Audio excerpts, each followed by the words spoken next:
राष्ट्रपति और राज्यपाल के समय को लेकर के जो गाइडलाइंस तय की गई थी सुप्रीम कोर्ट की ओर से, आपको बता दें कि इस फैसले के खिलाफ अब केंद्र की मोदी सरकार चुनौती दे सकती है। दरअसल आपको बता दें कि केंद्र सरकार राज्य विधानसभाओं द्वारा पारित विधेयकों को मंजूरी देने के लिए राष्ट्रपति और राज्यपालों के लिए समय सीमा तय करने वाले सुप्रीम कोर्ट के फैसले को लेकर के समीक्षा याचिका दायर कर सकती है। सरकार का मानना है कि फैसले में कुछ बिंदु कार्यपालिका के अधिकार क्षेत्र को प्रभावित कर सकते हैं। अधिकारियों ने रविवार को यह जानकारी दी है। हालांकि उन्होंने कहा कि इस बारे में अभी तक कोई निर्णय नहीं लिया गया है। तो वहीं दूसरी ओर आपको बता दें कि जो केरल के राज्यपाल है, उन्होंने साफ तौर से कहा कि अगर कोर्ट इस तरीके के फैसले लेगी तो फिर उसके बाद किसी संसद या फिर विधानसभा की क्या आवश्यकता है। दरअसल आपको बता दें कि सुप्रीम कोर्ट की ओर से राष्ट्रपति को लेकर के कुछ अहम टिप्पणियां भी की गई।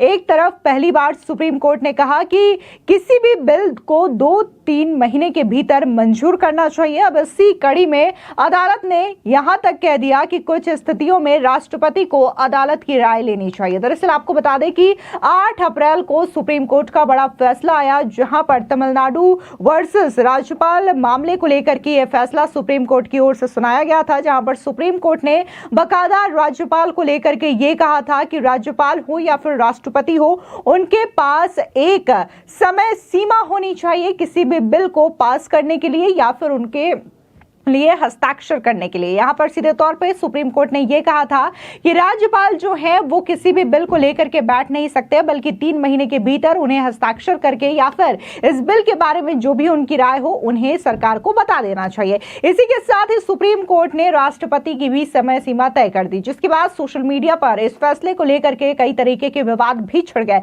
कुछ लोगों ने यह सवाल उठाया कि क्या कोर्ट जो है वो अपने आप को राष्ट्रपति से ऊंचा समझते हैं, तो कुछ ने यह कहा कि क्या न्यायपालिका अब संविधान से ऊपर हो गई है। आपको बता दें कि सोशल मीडिया पर इस तरीके के तमाम टिप्पणी जो है देखने को मिले सुप्रीम कोर्ट के इस फैसले को लेकर के।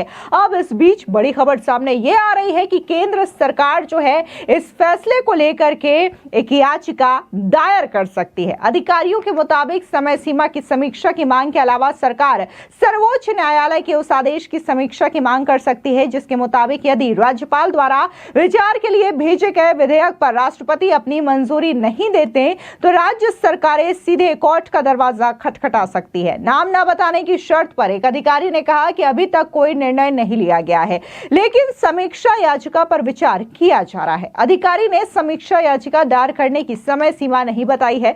दूसरे अधिकारी ने कहा कि समीक्षा के आधार पर भी अभी चर्चा होनी बाकी है। आपको बता दें कि पिछले हफ्ते एक फैसले में सुप्रीम कोर्ट ने निर्धारित किया था कि राष्ट्रपति को राज्यपाल द्वारा विचार के लिए आरक्षित विधेयकों पर उस तारीख से 3 महीने की अवधि के भीतर निर्णय लेना चाहिए। जिस दिन ऐसा संदर्भ प्राप्त होता है, फैसले के बाद तमिलनाडु सरकार ने सुप्रीम कोर्ट के फैसले का हवाला देते हुए सरकारी राजपत्र में 10 अधिनियमों को अधिसूचित किया, जिसके मुताबिक उन्हें स्वीकृति प्राप्त हो गई। सुप्रीम कोर्ट ने 10 विधेयकों को मंजूरी दी, जिन्हें तमिलनाडु के राज्यपाल RN रवि ने राष्ट्रपति के विचार के लिए रोक रखा था। बता दें कि शुक्रवार रात को सुप्रीम कोर्ट की वेबसाइट पर अपलोड किए गए 415 पन्नों के फैसले के मुताबिक न्यायालय ने सभी राज्यपालों को राज्य विधानसभाओं द्वारा पारित विधेयकों पर कार्रवाई करने के लिए 1 महीने की समय सीमा निर्धारित की है। सर्वोच्च न्यायालय ने कहा कि हम गृह मंत्रालय द्वारा निर्धारित समय सीमा को अपनाना उचित समझते हैं और निर्धारित करते हैं कि राष्ट्रपति को राज्यपाल द्वारा उनके विचार के लिए आरक्षित विधेयकों पर उस तारीख से 3 महीने की अवधि के भीतर निर्णय लेना आवश्यक है जिस दिन ऐसा संदर्भ प्राप्त हुआ है। इस अवधि से परे किसी भी देरी के मामले में उचित कारणों को दर्ज करना होगा और संबंधित राज्य को बताना होगा। राज्यों को भी सहयोगात्मक होना चाहिए और उठाए जा सकने वाले प्रश्नों के उत्तर देकर सहयोग करना चाहिए और केंद्र सरकार द्वारा दिए गए सुझावों पर शीघ्रता से विचार करना चाहिए। अब जहां सुप्रीम कोर्ट का यह फैसला सामने आया तो सोशल मीडिया पर लोग जो हैं 2 धड़ों में बंट गए। कुछ लोग ये कहने लगे कि क्या न्यायपालिका अपने आप को संविधान से ऊपर समझती है, तो कुछ ने कहा कि क्या अब कोर्ट जो है वो इस तरीके की टिप्पणी कर रहे हैं कि राष्ट्रपति को भी अदालत से राय मशवरा करना चाहिए और उनकी राय सुननी चाहिए। क्या राष्ट्रपति आप जो है कोर्ट से कम है? ये तमाम तरीके की टिप्पणी जो है सोशल मीडिया पर तैरती हुई दिखाई दी। इस बीच आपको बता दें कि केरल के राज्यपाल राजेंद्र आलेरकर ने सुप्रीम कोर्ट के फैसले को जुडिशियल ओवरसीज करार दिया। आपको बता दें कि जुडिशियल ओवरसीज का मतलब कोर्ट का सीमा पार कर कार्यपालिका और विधायिका में दखल होता है। उन्होंने आगे कहा कि कोर्ट संविधान संशोधन करेगा तो संसद और विधानसभा की क्या भूमिका रहेगी। बता दें कि केरल के राज्यपाल ने आगे यह भी कहा कि संविधान में गवर्नर के लिए विधेयकों पर निर्णय लेने की समय सीमा नहीं है। कोर्ट द्वारा 3 महीने की समय सीमा तय करना संविधान संशोधन जैसा है। 2 जज संविधान का स्वरूप नहीं बदल सकते।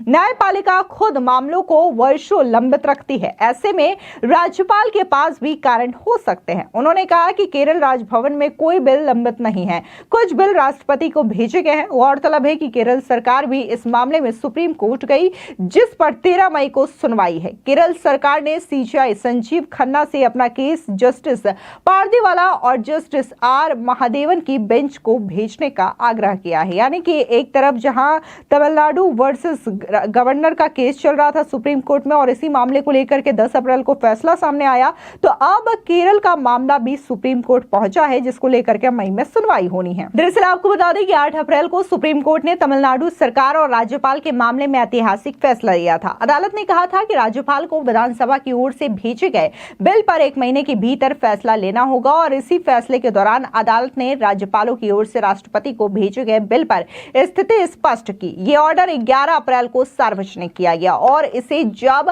कोर्ट की वेबसाइट पर अपलोड किया गया, 400 पन्नों का ये पूरा का पूरा जो फैसला है वो सामने आया और इसको लेकर के अब तमाम तरीके की बातें जो हैं वो हो रही है। जहां सीधे तौर पर अगर हम तमिलनाडु के एमके स्टालिन सरकार की बात करें तो उन्होंने साफ तौर से इस फैसले का स्वागत करते हुए इसे राज्य सरकारों की जीत बताया। तो वहीं दूसरी ओर सोशल मीडिया से लेकर के तमाम तरीके के सवाल भी खड़े हो रहे हैं और इसके अलावा आपको बता दें कि जिस तरीके से अगर हम बात करें तो तमाम जो राज्य है वहां पर अलग अलग सरकारें हैं, खास तौर से विपक्षी दल हैं और जब केंद्र की ओर से गवर्नर अपॉइंट किए जाते हैं तो ये नोकझोंक राज्य सरकार और गवर्नर के बीच में देखने को मिलती है। ये मामला सिर्फ तमिलनाडु का नहीं है, बल्कि इससे पहले अगर हम बात दिल्ली की करें तो दिल्ली में भी आम आदमी पार्टी की सरकार हुआ करती थी और यहां पर भी अरविंद केजरीवाल और दिल्ली के एलजी वीके सक्सेना के बीच में टकरार देखने को मिलती थी। इसके अलावा बात अगर हम पंजाब की करें तो पंजाब में भी कई बार राज्यपाल और मुख्यमंत्री के बीच में विवाद देखने को मिले, रशाकशी का जो सिलसिला था वो जारी था।